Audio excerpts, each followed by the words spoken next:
नमस्कार. कसे आहेत सगळे? मजेत ना? असायलाच हवं. आज दाखवणार आहे शेंगांचं पिठलं. तिखट झणझणीत शेंगांचं पिठलं. ऍक्च्युली रेग्युलर पिठलंच, फक्त त्याच्यामध्ये शेंगा. तर मी तुम्हाला आता क्विक रेसिपी दाखवते. जर तुम्ही माझ्या चॅनलवर नवीन असाल तर मला लाईक शेअर सबस्क्राईब करायला विसरू नका. आणि हो, यूट्यूबने एक नवीन हाईप म्हणून फीचर काढलेलं आहे, तर मला हाईप सुद्धा करा. तर हे बघा, आता प्रथम मी इथे हे तेल भांडं ठेवलेलं आहे.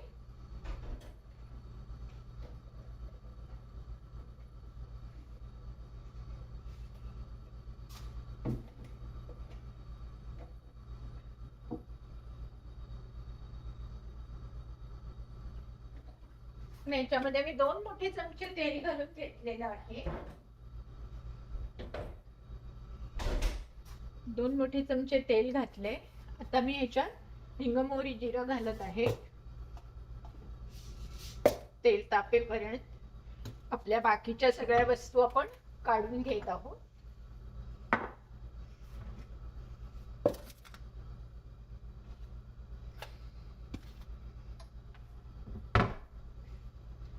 फक्त तेल तापायची वाट पाहत आहे.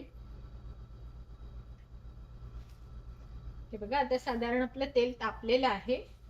मी आता ह्याच्यामध्ये हिंग टाकत आहे. हिंग टाकल्यावर मी जिरं टाकत आहे. जिरं फुलायला लागलं की मग आपण मोहरी टाकूया. जिरं फुलू लागलं आहे, हिंग पण फुलत आहे. तोपर्यंत मी तुम्हाला दाखवते इथे अजून काय काय सामान लागणार आहे. तर बघा, छोटासा फोडणीला कांदा, जराशी कोथिंबीर, एक हिरवी मिरची. आपण मसाला घालणार नाहीये त्यामुळे मिरचीचाच वापर करायचा आहे. आणि थोडीशी लसूण. एवढे 4च वस्तू आपल्याला या ह्याच्यात लागणार आहे. हे बघा, आता जिरं आपलं चांगल्यापैकी फुललेलं आहे. आता मी ह्याच्यामध्ये मोहरी टाकते. मोहरी तडतडायला लागली आहे. ही बघा, तुम्हाला आवाज येतच असेल. आता ही मोहरी झाल्यावर तुम्हाला मी आवाज ऐकवणार आहे. अंगावर उडते आहे म्हणजे आवाज येतच असेल. तर आता मी ह्याच्यामध्ये ही लसूण टाकत आहे. लसूण थोडी लाल होऊन दे.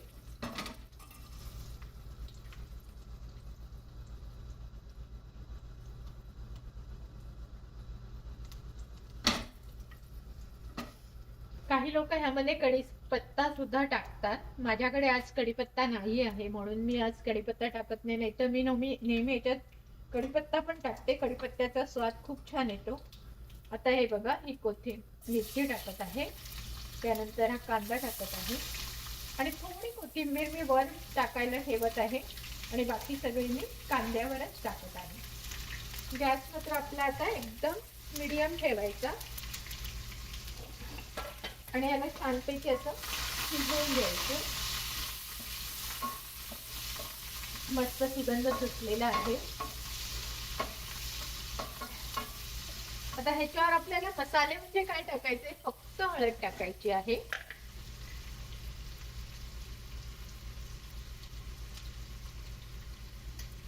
ही हळद मी केरळवरून आणलेली आहे. केरळला खास त्यांच्या झाडं आहेत, पूर्ण गरम मसाल्यांची झाडं आहेत आणि तिकडचे गरम मसाले खूप चांगले असतात. आणि हा मी MDHचा किचन मसाला म्हणून आणलेला आहे. हा खूप चांगला असतो. तर हा तुम्ही टाकून घ्या थोडासा, अगदी एखाद चमचा, जास्त नाही.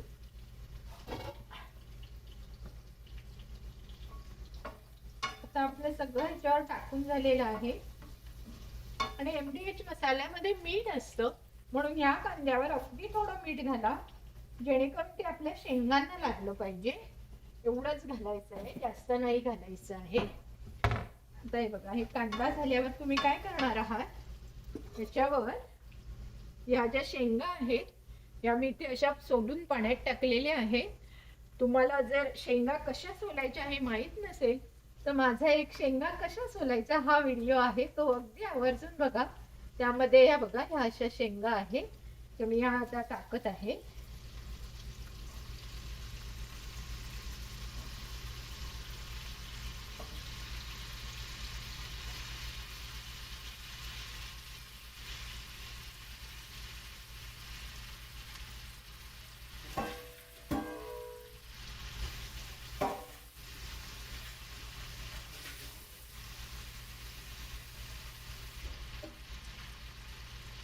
आणि शेंगा टाकून झाल्यावर काय करायचं, त्या तुम्ही कांद्याबरोबर छान अशा तेलात परतवून घ्यायच्या. सगळ्या छान परतल्या पाहिजे तेलामध्ये, मग चव अजून छान येते.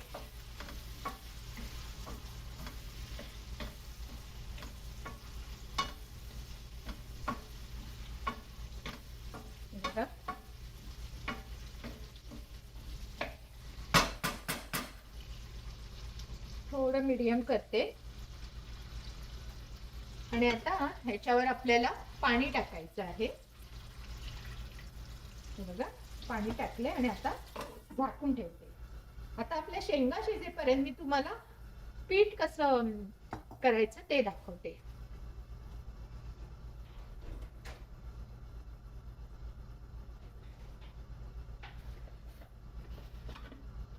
हे बघा इथे मी चण्याचं पीठ घेतलेलं आहे.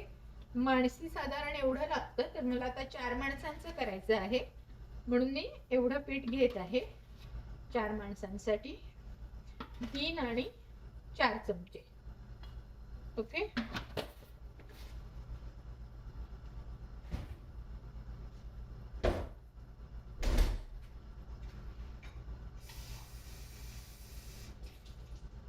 चार चमचे पीठ घेतलेलं आहे आणि आता हे मी छानपैकी असं ढवळत आहे. याच्यात पाणी टाकून गुठळ्या होऊ देता कामा नये म्हणून हे चमच्याने किंवा तुमच्याकडे जर रवी असेल तर रवीने किंवा हाताने केलात तरीही चालेल. मी शक्यतो हातानेच करते म्हणजे जराही गुठळ्या राहत नाहीत त्याच्यात.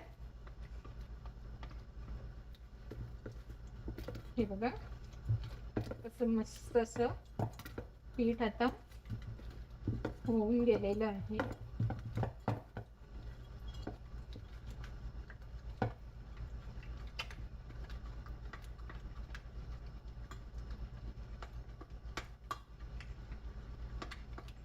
जराही त्याच्यात गुठळ्या नाहीये. हे बघा एकदम एकसंध असं हे पीठ झालेलं आहे. पण आपण घाई न करता शेंगा थोड्या शिजून घ्याव्या. एकदमही शेंगा शिजवायच्या नाही कारण पिठाबरोबर त्या शिजल्या पाहिजे.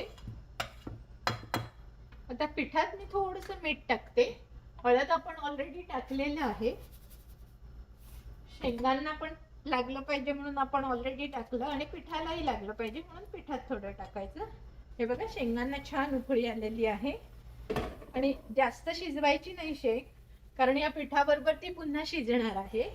ते पीठ मात्र आता असं छान ढवळून जेवढ्या गुठळ्या मोडता येतील ना तेवढ्या मोडा. हे बघा आता हे मी असं ह्याच्यात टाकत आहे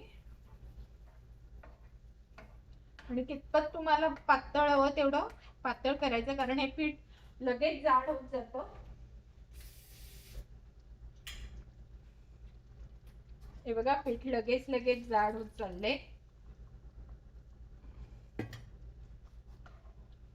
आता गॅस एकदम बारीक करा.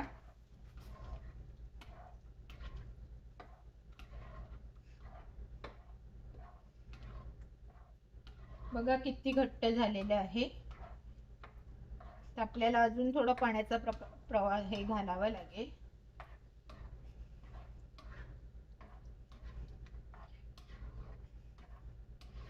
आणि हे सगळं कच्चं आहे. याला तुम्हाला जवळजवळ 15-1 मिनिटं अजून शिजवावं लागेल.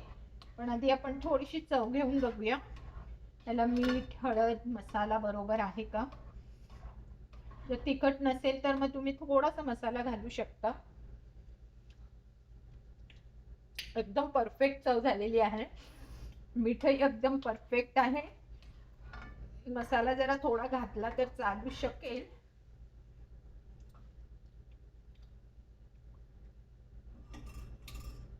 मिरची आहे तिखट. किंचितसा मसाला घालते मी आणि तुमच्यावर पूर्णतः तुमच्यावर डिपेंड आहे. आणि हे असं थोडंसं दबदबीत करायचं म्हणजे मग त्याला छान चव येते.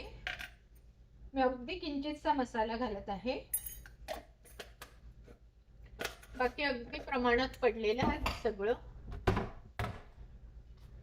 आता मात्र याला छान असं ढवळून घ्या. कारण तो मसाला पण सगळीकडे मुरला पाहिजे.